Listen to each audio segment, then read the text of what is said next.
Hydraa police station కూడా అందుబాటులోకి వచ్చిందని, డ్రైవర్ వాహన యజమాని మట్టిని ఎక్కడి నుంచి తెస్తున్నారో సదరు నిర్మాణ సంస్థ యజమానిపై కూడా క్రిమినల్ కేసులు పెడతామన్నారు. Welcome to 108 news Telugu.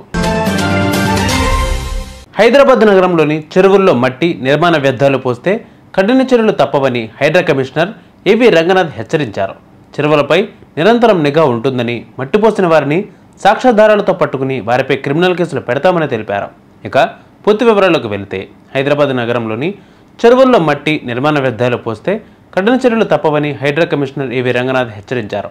చెరువులపై నిరంతరం నిఘా ఉంటుందని, మట్టిపోసిన వారిని సాక్ష్యాధారాలతో పట్టుకుని వారిపై క్రిమినల్ కేసులు పెడతామని తెలిపారు. హైడ్రా కమిషనర్ రంగనాథ్ శనివారం రోజున రియల్ ఎస్టేట్ సంస్థలు, బిల్డర్లు, ట్రాన్స్పోర్టర్లతో పాటు ఆయా సంఘాల ప్రతినిధులతో ప్రత్యేకంగా సమావేశమయ్యారు. ఈ సందర్భంగా ఆయన మాట్లాడుతూ, ప్రకృతి సమతుల్యతకు చెరువుల పరిరక్షణ ఎంతో అవసరమని పేర్కొన్నారు. ఇందుకోసమే హైడ్రా పనిచేస్తోందని స్పష్టం చేశారు. బిల్డర్లు, ట్రాన్స్పోర్టర్లు కలిసి మట్టిని ఎక్కడ పోయాలో ముందుగానే ఒక అవగాహనకు రావాలని రంగనాథ్ సూచించారు. అలా కాకుండా ఎవరికి వారుగా వ్యవహరించి మట్టిని తరలించే పని కాంట్రాక్టర్కు అప్పగించామని, కాంట్రాక్టర్ ఎక్కడ పోస్తే మాకేంటి అన్నట్లుగా బిల్డర్లు వ్యవహరిస్తే అందరిపైన కేసులు పెడతామని హెచ్చరించారు. ట్రాన్స్పోర్ట్ ఖర్చులు మిగులుతాయని, దగ్గరలో ఉన్న చెరువులో ఒడ్డున మట్టిని పడేస్తామంటే వారి వాహనాలను సీజ్ చేయడమే కాకుండా డ్రైవర్ వాహన యజమాని మట్టిని ఎక్కడి నుంచి తెస్తున్నారో సదరు నిర్మాణ సంస్థ యజమానిపై కూడా క్రిమినల్ కేసులు పెడతామన్నారు. శకం భూములలో కూడా మట్టి నింపరాదని రంగనాథ్ సూచించారు. హైడ్రా పోలీస్ స్టేషన్ కూడా అందుబాటులోకి వచ్చిందని, నిబంధనలు ఉల్లంఘించిన వారిపై ఇక్కడ కేసులు బుక్ అవుతాయని చెప్పారు.